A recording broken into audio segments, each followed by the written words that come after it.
दोस्तों हम जैसे ही नया फ़ोन लेते हैं तो एकदम वो स्मूथ चलता है, नहीं कोई उसमें प्रॉब्लम आती, नहीं हैंग होने का प्रश्न है, नहीं बैटरी कम चलती है, सब अच्छा रहता है। लेकिन जैसे जैसे हम अपना फ़ोन यूज़ करने लगते हैं उसमें कहीं कहीं प्रॉब्लम्स आने लगती है। तो ये प्रॉब्लम क्यों आते हैं वो आज की इस वीडियो में मैंने आपको बताने वाला हूँ। तो हेलो दोस्तों, मेरा नाम है किशन, टेक्नोलॉजी अपडेट चैनल में आपका स्वागत है।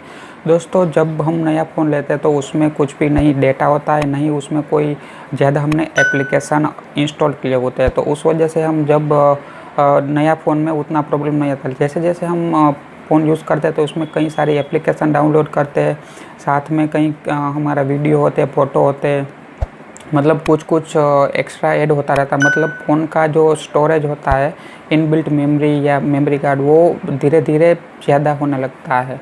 तो उसकी वजह से आपका फ़ोन में वो डरबन पड़ता है। उसकी वजह से आपका फ़ोन में बैटरी भी ज़्यादा चार्ज लगती है और फ़ोन हैंग होने का भी प्रॉब्लम रहता है। और जो ज़्यादा एप्लीकेशन की वजह से आपका जो इंटरनेट ज़्यादा यूज़ होता है उसकी वजह से भी आपकी फ़ोन की बैटरी कम चलती है।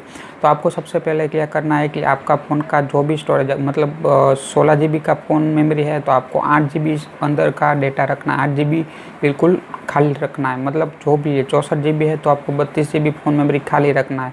दूसरा, आपको जो भी एप्लीकेशन ज़रूरत नहीं है वो तुरंत अनइंस्टॉल कर देना है। तीसरा, आपके फ़ोन में जो भी आप यूज़ करते हैं उसको 3 बार फ़ोन को दिन में रिस्टार्ट करना है। फ़ोन को ऑन ऑफ कर देना है दिन में 3 बार। इसकी वजह से क्या होगा कि जो अनवांटेड एप्लीकेशन बैकग्राउंड में रन होते हैं वो नहीं होंगे। और जितना हो सके आप फ़ोन में ऑथोराइज्ड एप्लीकेशन या जो भी प्ले स्टोर में अवेलेबल है वही एप्लीकेशन यूज़ करिए।